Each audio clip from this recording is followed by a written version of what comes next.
This is Charlie Parsons for the Stomping Ground, powered by Wow Hydrate and available on DAZN. Mr. Tommy Fury. Hello. Here at the BBC Studios in London. How are you, mate? I'm good, mate. How are you? I'm good. It's good to see you again. Obviously, we're here kind of celebrating, promoting your new series, Tommy, the Good, the Bad, the Fury. Just initially, we've seen episode 1 this morning, really enjoyed it. Yeah. A good insight into your life behind closed doors. Yeah. But also a bit of a different side of you shown. Just sitting here now, how happy are you to have this out and excited? Yeah, very happy for it all to be out and all to be put together. And I'm just very excited for everyone to see it all come together. You know, like I've said time and time before, people only see me, you know, either on the TV boxing or what you see on Instagram. And there's so much more to me than there is that. So that's why it's just been nice to really be open and let the cameras in and have them at my home and, you know, follow me everywhere and, you know, come everywhere with me. Like, you really get to see what life is like for me in certain circumstances and what everyday life is like. You get to see how fights get made, you know, some fights falling through. Like, you literally see everything. Was it a bit weird also, I suppose, showing a part of your life that you haven't necessarily opened yourselves up for before? Yeah, definitely. I think it was. I definitely thought about it when this was first got brought to me, and I thought, do you know what? Can I really be that open and just forget about them, have the cameras rolling 24 hours? And it's quite a daunting thing, and so I thought, do you know what? If I'm doing it, I'm doing it. Like, I'm not gonna shy anything away. I'm gonna be raw, and everything that you see there is just off the cuff and like natural and as it happens. So, you know, like I say, when people see this documentary, you know, it's real life. You know, this is a real life documentary, and it covers highs and it covers lows. I imagine you would have had a conversation with Tyson when the approach first came off the back of Netflix and everything. Also a bit like, I don't know, what's it like just having cameras follow your every second move? You would have seen glimpses of it, yeah. But it's different when it's just all fixated on you, right? Yeah, definitely. It's you know, it's a long process because it has to be that way. You know, they're literally with you for the long run, and you know, it feels long and tedious sometimes, and it's like sometimes you just want to shut the cameras off and go to bed and just relax for a minute. But at the end of the day, it is what it is, and you know, having seen it all come together now, it looks absolutely amazing. And do you know what? I'm glad that I've got those moments in time captured. That, you know, when I'm 50 or 60 or even 70 years old, I can look back and think, you know, it's just good to have it there and look back at good times. I think one thing that me and Oscar were reflecting on earlier when we were just talking openly is we've always had quite a good relationship with you, seen you about loads, but this is different in terms of like the viewership and the people. This is your kind of people that will just necessarily stereotype you from your boxing press conferences, Love Island, etc. Actually gives a chance to show the real Tommy Fury that I would say we deal with on a day-to-day, as opposed to kind of the, I don't want to say boxer image, but when you're doing a press conference, you're making weight, there's a different side to you. Yeah, definitely. I mean, it's, you know, there's many different sides to me, and it's like, you know, when you're training, you're losing weight and you're getting ready for a fight, and that's all you're thinking about. You know, you can be in like a very tunnel vision mindset, but then when I'm going around doing this sort of stuff, you know, like the press side, you know, the documentary size now, it's like it's a total different version of me, because I only go into that mode when I've got to be the fighter, you know, and I've got a fight coming up. But other than that, you know, everyone's going to see hopefully how laid back I am and how normal I am as well. I think that's what I want to get across. What were your biggest takeaways from everything you've seen so far? Takeaways, I don't know. I think everything, like seeing it all, you know, be put together and edited, and you know, everything just on the screen. It's like you see how hard that time was, and I think you can see it all over my face how, you know, upset I was at that time. But then as the documentary goes on, it kind of starts off like quite dark, and then it goes like nice and light. You know, you see me go through everything, and you see me get back in the ring, and you see me training again, and you know, there is ups and downs when everything looks like it's going great, and that's why it is a real roller coaster ride. You know, there's things in here that no one will have seen. You know, there's things in here that I've never, you know, spoke about. Even after my last fight, you know, in the changing room, there's stuff in there that you're gonna see that no one knows before. So, you know, I'm happy, and I'm looking forward to seeing the reaction. Something obviously that would have been I don't know, hard for you to speak about, but I suppose there would have been a vulnerability is kind of like the alcohol and everything. Yeah. And I remember speaking to you back in Saudi Arabia and saying, right, what's the crack next year? We're going to go out, and you went, no, I'm done with all of that. Yeah. Has that been a big kind of learning curve for yourself, and almost having to come to grips with that in a weird way?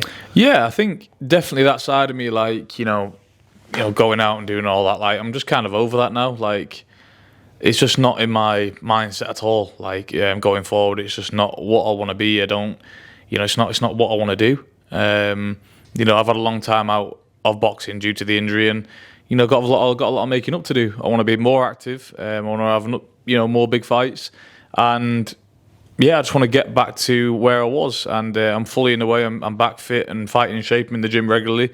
But obviously things have been mad busy with obviously a documentary being launched, so it's been a bit all over the place at the minute. A few too many Snickers bars, but I'm sure they get worked off. Something that became immediately apparent to me when watching episode 1 this morning was you spoke about when you kind of started boxing and being an amateur, the goal was always to be a world champion. Yeah. Now, we spoke back in, I think it was April, before your fight in Budapest, and that was something you mentioned to me. Yeah. When you kind of look at your boxing career as it is now, what are the goals that come to mind that are different to 2 years ago? It's just tough because, obviously prior to these big fights, these big fights have, I could have only dreamt about that money. Like even world champions, some world champions don't even see that money. So I'm not boxing for financial reasons anymore. I'm boxing for the enjoyment, because when you stood there in front of a massive arena, you've got a big fight coming up, regardless of who that's against. The feeling that you get from going in that ring and fighting and doing the ring walks, like, I never want to give that up, especially not at 26. So I definitely want to have more fights, and I'm boxing because I love it. I love the sport. Like, I love everything about it. I love the lifestyle, I love the training, I love the dedication, the commitment. I love everything about it. That's who I am. It's the family that I come from. It's in me to do it. It's in my blood. There's so many people in my family that fight, and it's just in me to do it. So yeah, I'm just boxing because I love boxing. That's purely and simply the only reason. Conversations I've had, I suppose, as a friend with my pals in the pub, whatever, and they kind of, I suppose when people see Tommy Fury as a boxer, stereotypically they think, well, why aren't they going the world title route? Something I always said on my end is, if you come back off the back of Love Island, you've got millions of followers, and you're getting, you either fight a 9-3 European fighter for a WBA ranking in the top 50, and you're going to get 15-20 grand, or you get to go and fight someone like Jake Paul or KSI for millions, secure family, kind of stability, etc. It's a bit of a no-brainer. Well, yeah, I mean, everybody can comment and say what they want to say, but I can guarantee you now, anybody in my position at that time would have took those fights. Anybody would have. And if you wouldn't have, you need a brain transplant, because we're in the sport of prize fighting. And yeah, that's what we're here to do. For me, at this stage of my career, it's not like I was at world championship level and I'm dropping down to fight someone like Jake Paul. Like, if I wasn't going to fight Jake Paul or KSI, I would have only been fighting a journeyman to come and skate around the ring and not even try and win. Warming up fights, building into it. But instead, I've took those fights against those people, and if you're talking about stages, those fights were just as big as any undisputed world title fight. They were huge. They were massive, events. So I've had that now, which I probably wouldn't have had if I hadn't fought them. I'd have fought on an undercard somewhere, like say against probably a Polish, Latvian journeyman, over 4 or 6 rounds. Like, that's what we're talking about here. So if anything, it's done me even better than them fights. So I'm happy with my career. I'm happy with what I've done so far, and I am only 26. So I feel like the sky's the limit. I'm 11-0 now, and I just fought a good guy last time. And if you check him out, you'll realise that he's a good guy coming off a 2-year break, hand surgery.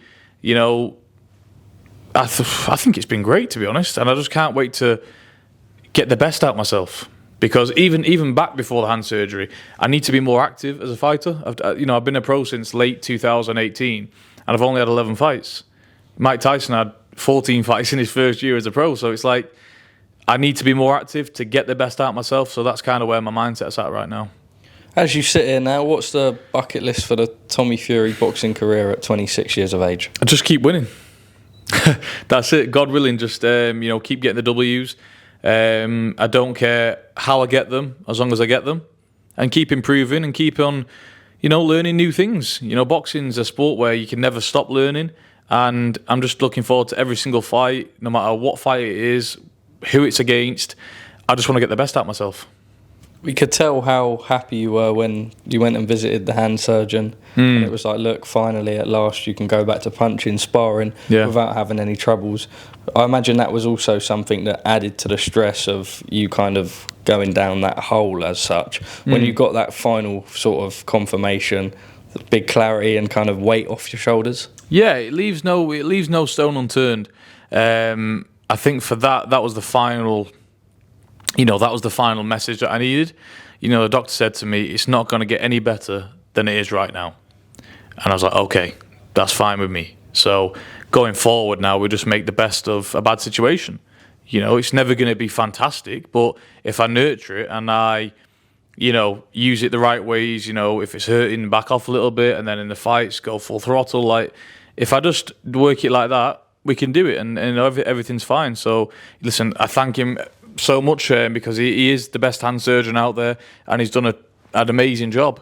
I'm back in the gym, I'm using my hand, I'm hitting the bags hard, I'm hitting the pads hard, I'm sparring, like I'm back, and it's just about getting the right fights and having these whatever fights you want. I'm open to anything. I've always said if it makes sense, if it makes money, it makes sense. Opportunity knocks. Yeah, if an opportunity knocks, then I'm going to do it, and that's my whole mantra. Love Island was an amazing opportunity. I went and did it. Jake Paul fight came up. I went and did it. KSI fight came up. I'll do it. Like, I'll take these opportunities because I believe in taking them. At the end of the day, a fight is a fight, regardless of anyone. I'm still having a boxing fight. I'm still getting in there. I'm still being active, and that's all that matters to me right now. The competition in front of me is obviously I'm not going to be fighting any stiffs who can't hold their hands up, but they don't have to be world beaters. All it is for me at this stage of my career is being in the ring and being active and, feeling at home in the ring. That's all it is at this stage. Your old man, John Fury, we've always had quite a good relationship with him, a very eccentric character. Oh, yeah. You saw a bit of a different side of him at times in there when he's with Bambi, etc. Yeah. He's a kind of misunderstood character, I think, fair to say. Yeah, I mean, like I said, this documentary is going to say, a lot of things. No one's probably ever seen my dad in this light before. I mean, you do get to see that softer side of my dad with Bambi and, everything with what I'm going through and how he's there for me and the conversations that we have. It's like, no one's ever seen that side of my dad. So I think it's going to open up a lot of people's eyes. I think it's going to, give people a new perspective on us, to be honest. Definitely me and my dad and everybody involved in it. Because, like I say, they've never seen us in this setting before. A line that I wrote down from John in episode 1 is Tommy has got to live up to the family name. Yeah. How does that make you feel? It makes me feel motivated. It makes me feel happy, and it makes me feel, I'm a Fury, and I've got my dad's when my dad says that, my dad doesn't want me to go out there and be undisputed champion and be 3-time heavyweight champion of the world and hold all the belts. He's not saying that. What that means is pride. Every single fight I go into, I show bollocks, I'll show willing, and I'll do the best that I can every single time. I don't care who I'm fighting. I could be fighting anybody, and I will give 100% every time. And that's the only way it is. So at the end of my boxing career, I can say I've never rolled over, I've never took a dive, never been paid off, and I've always give it 110%. That's what he means by that. It's about being a proper man. He's not asking me to go out there and be a world beater, even though I'm going to try. I'm going to give it everything I've got. But as long as I'm true to myself and I uphold the Fury name as being fighters until the last breath, that's what I'm going to do. I don't want to really touch on the relationship thing too much. It's not really any of my business. But something that John did say when he kind of spoke about the whole thing was about when he said to Molly, like, it was quite straightforward in that. And I think when you talk about showing a different side of your old man, obviously he would have experienced that with Tyson and Paris at times. That's a different side of John, where it's like, actually, no, like, you have to do what's right for the kid, right? Yeah. Yeah, it's my dad's he can be a relationship counsellor at times. Yeah, got John. Yeah, but No, my dad. Do you know what? One thing about my dad, he's always got great advice. You know, if you've ever got a problem or you're ever worried about something or you ever don't know what to say, you know, he really does have everything to say. You know, he always gives you the right advice, and if he hasn't got anything to say, he'll say, "Son, I can't help you out on this one. I don't know. Let's go and find someone who does know." So, you know, I'm just very happy to have my dad around me, whether it's in the boxing gym, whether it's at home. You know, he's there for anything that I need, and I'm very lucky to have that. Got to ask you a couple topics on boxing as a whole. Yeah. As of when this comes out, I don't know where the world will be, but we do live in a crazy world where Anthony Joshua and Jake Paul is a fight that's being discussed. Your old mate. I mean, look, like you almost say, opportunity knocks, the money presents itself. Yeah. We know AJ's only got a year left of his career. I find it nuts how we were talking about the fight with your brother, and now we sit here in a position where AJ could be fighting Jake Paul. Yeah. What do you make of it all, Tommy? Well, let me just say this. Obviously, money's a very powerful thing in today's world. But if it goes past 2 minutes of the opening round, I will take that in AJ's has been paid off. And I think it's going to take a lot of money for that to happen. And if it does, I think it will be very, very upsetting for everybody. But you can't rule it out because that's just where boxing is today. But if I can beat Jake Paul, then excuse my French, what the fuck is Anthony Joshua going to do to Jake Paul? I think my dad said that AJ could beat him with his prick, and I completely will back that up. Even if AJ had a broken arm in there, it still wouldn't go past a minute. There's no, to be quite honest with you, and as a safety aspect, there's no way that fight can go ahead if one of them's not paid off. Listen, it's going to take a lot of money, but AJ could be paid off to not throw a punch for 8 rounds. I wouldn't know. I see your old man do an interview with IFL, and he was like, AJ, look, please, whatever you do not let them pay you to take it. I pray not. I pray not. But at the end of the day, my God, how good does it make me look? Huh? You try and challenge him for a world title if he gets beat by Jake Paul, that automatically makes me 2-time heavyweight champion of the world, doesn't it? Because my God, there's no proper way. I've got to laugh about it. How are we even talking about this? He got his nut boxed off by me a little over 2 years ago, and now all of a sudden he's talking about fighting Anthony Joshua. It's like, come on, like you can't be serious. Like, you can't beat me. And I'm not Anthony Joshua, am I? So it's just ludicrous. It really is. But that is the sport of boxing as current time stands. Oleksandr Usyk reigns supreme again. I know your brother Tyson wants that third fight. Yeah. Just kind of thoughts there. Is Tyson retired? Is he not? I suppose it's just another one if the right opportunity presents itself. Then I mean, I can't speak on Tyson and what he's going to do because every day is different. But is he keeping himself in tip-top shape? Absolutely. Is he in the gym every day, twice a day? Absolutely. So I don't know. I mean, we'll see. But I believe that fight with Usyk is always there because they're the only guys in the division right now. Like, no one else, they are great fighters, they're unbelievable fighters, but the only 2 guys in the division is Tyson and Usyk.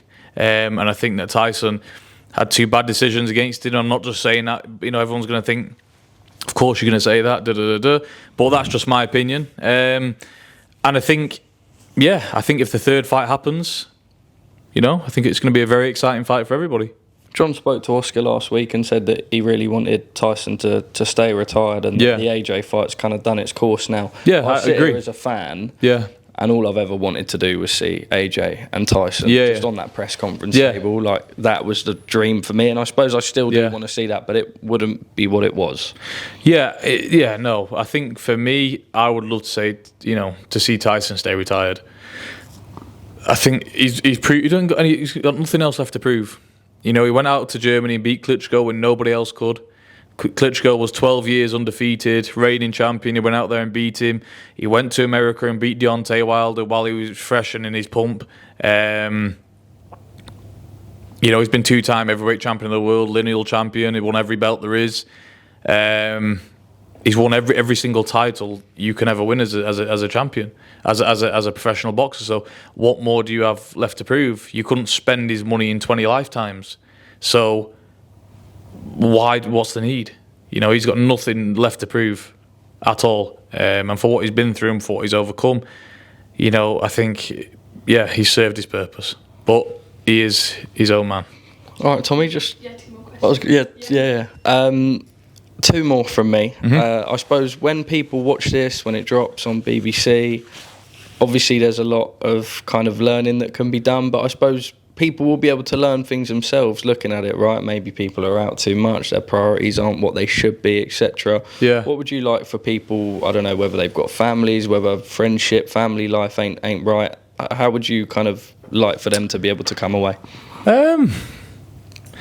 I think to just talk about things, you know, don't bottle anything up, and you know, whoever you can confide in, you know, go to them and speak about whatever's on your mind, because keeping it all glued up to yourself because you don't want anybody to know, it's not the right way to go about things. You know, if I can help one person with this documentary, then, you know, goal achieved.